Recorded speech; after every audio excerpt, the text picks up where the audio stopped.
Hello again. I'm back with some more commentary on parts of speech. We had already seen some further information about transitive and intransitive verbs, and so now I'd like to move on to include additional information about the remaining parts of speech.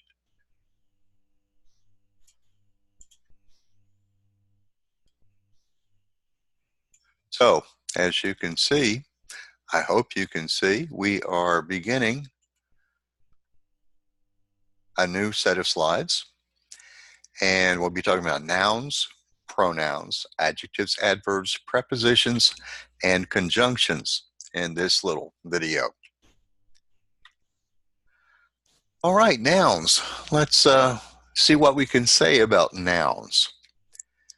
The classic definition of a noun was the name of a person, place, or thing. Well, that's not a great definition, to tell you the truth, and there's some nuances to that. But there are some very helpful structural clues. For one thing, a noun may follow an adjective or a determiner, and a determiner is a specific type of adjective. Frequent determiners are the words the, a, or an, this, or that. And another important clue is that nouns can form plurals. A word like down, as in down the street, doesn't form a plural. Downs the street doesn't make any sense in English. But there is a particular type of noun, very frequent in English, and it's easily confused with a verb. These are called gerunds, and a gerund is a noun that is based on the ing form of a verb. A couple of examples here. Smoking is bad for your health. You can even put an adjective in front of gerund, as in, his smoking is going to kill him. It's sort of a grim example, but that's an example of a gerund. And remember, there can be a word in front of a gerund. Okay, moving on. Pronouns. We have lots of flavors of pronouns. Pronouns frequently, not exclusively, but frequently refer to people. I, you, he, she, we, and they. And most personal pronouns, such as the ones we just saw, have two forms. The I, me, he, him, she, her, we, us, and they, them forms. Pronouns can also refer to indefinite or even non-existent people and things, such as the words somebody, nobody, anything, nothing, anyone, and so on. And if you look in the text on pages 47, 48, and 49, you'll see a much more exhaustive listing of pronouns and their various types. One thing to keep in mind, these words seem to be pronouns, but the forms my, your, his, her, our, and their are not pronouns in front of a noun. My car is blue, but his car is green, and their car is black. And that sentence, each one of those underlined words, my, his, their, each one of those words is an adjective. It is not a pronoun. Certainly, it's a possessive adjective. It's related to a pronoun, but it is functioning as an adjective. And one other thing, the possessive adjective for the pronoun it is its without an apostrophe. Here's an example. What is that fish doing with its fins? So why doesn't have an apostrophe? Well, notice that the word his never has an apostrophe either. Possessive adjectives don't have apostrophes.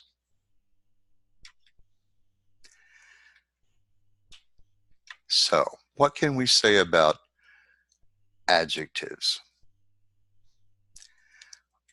There are, once again, many types. We have article adjectives, and this is sometimes called a determiner. These are words the, a, and an.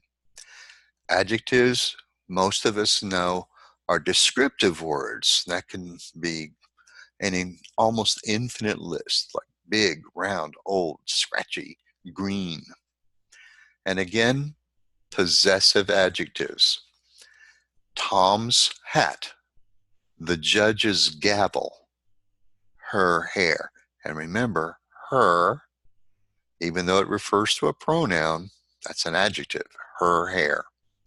We have demonstrative adjectives. There are 4 of those in English: this, that, these, and those. We have quantifying adjectives that talk about how many of a thing. Sometimes it can be very precise, like 7, or it can be much more vague, as in some and many or few. And adjectives can also appear in the form of a prepositional phrase. We know the phrase, the cat in the hat. That little prepositional phrase, in the hat, describes which cat. Adjectives normally precede the noun, but an adjective does occasionally follow a noun as well, as in this particular type of sentence. We painted the house white. And we're used to seeing the ending ly on a type of word called adverbs, but not all words that end in ly are adverbs. Some are adjectives. Words such as lively, friendly, neighborly are actually adjectives. And as I said, those ly words are usually adverbs. You have to be careful about the ly words. And so, for further information, more complete description, check page 51 in the textbook. Let's talk about adverbs. Adverbs answer several questions. They answer questions such as when, and tomorrow, yesterday, soon, later, now, afterwards. They answer where, around, up, home. More about that in a minute. More about the word home in a minute, particularly after the word go. We went home. Home is an adverb. An adverb answers the questions how, beautifully, elegantly, poorly, wretchedly, happily. And adverbs can also appear as phrases, such as due to the weather, or to explain under what circumstances and to what degree. In the phrase, as much as possible, that's an adverbial phrase there. And don't forget these tiny little words, which we use all the time. The very common words such as too, as in too sweet or too young. So, as in so old-fashioned or so easy. And very, very happy, very tired. These are also adverbs. So see pages 52 and 53 in the text for more explanation. Prepositions. Prepositions describe relationships, relationship to a noun or a pronoun, a relationship in space or in time. We normally think, though, in terms of space, physical space. The most common prepositions are of, at, in, on, by, for, to, and with. A preposition, if it is a preposition, will be followed by a noun or pronoun. That's the object of the preposition. For example, I saw him at school. The little preposition at has an object, school. I saw him at school. She went with Julie. The preposition with has an object. It's a proper noun, with Julie. And if it is not followed by a noun or pronoun, then it's an adverb. A preposition must have an object. So, a couple of examples. I'll see you around, and the word around, ending the sentence like that without anything else, the word around there is an adverb. Another example, I'll see you around the corner. Well, with that object, the corner, around the corner, the word around is a preposition. The object of the preposition is corner. But what about this thing here? Well, some people, I've noticed this myself, particularly in other parts of the country, will say such things as, I want to go with, or can I come with? We can look at these in a couple of ways. We can think that, all right, the object of the preposition with is understood and not spoken out loud, not spoken or used overtly. Or we can think of these as regionalisms, and as such can be taken as specific exceptions to the rule that if it's a preposition, it must have a noun or pronoun object. We could just think of it as exceptions. Now, speaking of exceptions, let's not forget about phrasal verbs. There are some verbs that have actually more than one word to them. Some verbs are composed of a verb plus something that looks like a preposition. Here's some examples. He showed up an hour late, meaning he appeared. He arrived an hour late. They broke up last night, but immediately made up again. I don't want to wake up. Have you noticed we use this word up in these verb phrases a lot?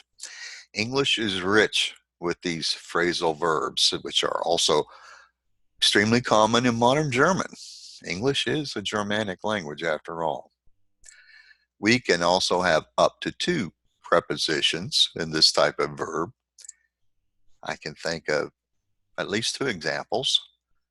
To look up to, meaning to admire, or to look down on or look down upon, meaning to disdain.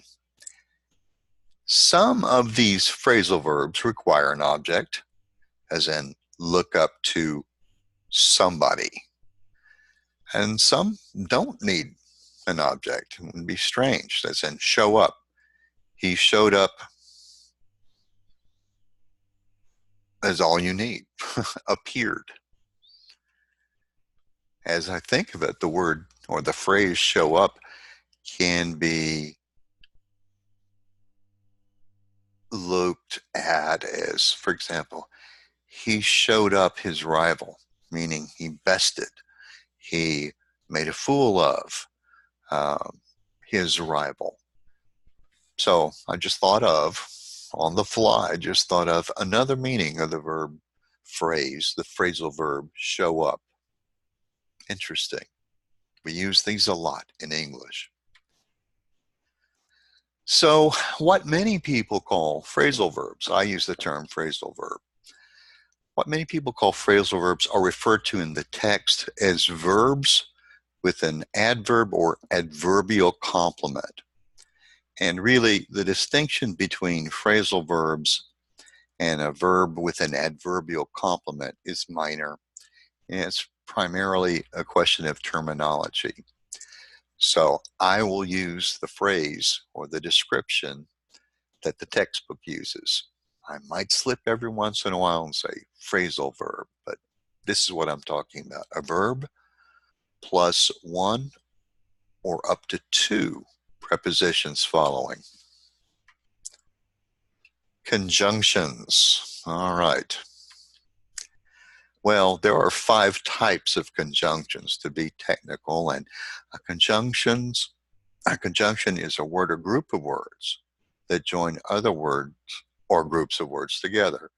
And we have 5 kinds. Coordinating conjunctions. These are ones that we really use a lot.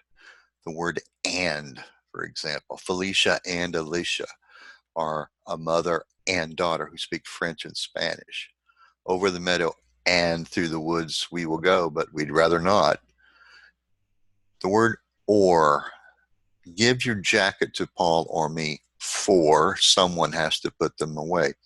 Have you noticed the word for in this instance? In this instance means because. The word for, this conjunction for, is a great synonym for because. It adds a little variety to writing and speech. Most grammar books list the words and, or, but, for, yet, nor, and so has the 7 coordinating conjunctions in English. Correlative conjunctions. All right, with these you need pairs of words to do the joining. There are 5 correlative conjunctions. There are 5 pairs that go together. Neither rain nor snow will prevent this delivery. I have to invite either my English teacher or my Spanish teacher. I plan to have not only an appetizer, but also an entree. Both the teachers and the students have a stake in this decision. The problem with your paper was not content, but mechanics. So notice these exist as separated pairs.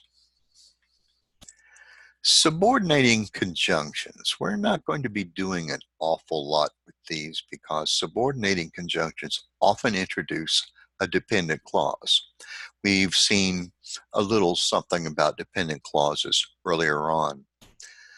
Here are some sentences with subordinating conjunctions that actually introduce a subordinate clause. After the dance had ended, all of that is a subordinate adverbial clause introduced by after. If you don't quit yelling at me, again, all of that is a subordinate adverb clause. Subordinate also means dependent. We have more frequently used the phrase independent or dependent clause. A very strong competitor to the term dependent clause is subordinate clause. Again, we do have a problem in English grammar with competing terminology. That has been a problem for many years and will probably, unfortunately, continue to be a problem for many more years. And our last example, my father drove us to the lake because my mother insisted. Again, it's a subordinate or dependent adverb clause. Subordinating conjunctions, we're just really not going to be doing a lot with these. And I've added it for the sake of completeness. Relative conjunctions, words such as who, whom, which, and that, can have a second nature as a conjunction when it helps create a clausal adjective or sometimes a clausal noun in a sentence, such as the kid who stole my money is hiding behind his desk. That clause, who stole my money, describes which kid. The thing that bugs me most is talking during movies. That clause, that bugs me most, talks about which thing. And our dad, who is standing over there, is a really nice guy. Again, that's an adjective. It's providing more information about that, and that is a dependent clause. Again, relative conjunctions, we won't be saying very much about these. Conjunctive adverbs, these join two related but independent sentences by a semicolon, as in these three examples. I don't like dances much, semicolon. However, comma, I'll go with you just this once. I believe in you, semicolon. Therefore, comma, I will give you the money. So we will not really be examining conjunctive adverbs very much. We just don't have the time for an entire course on grammar. In the past, this course was entirely grammar related, so we have to do some editing. And let me go ahead and expand that, if I can.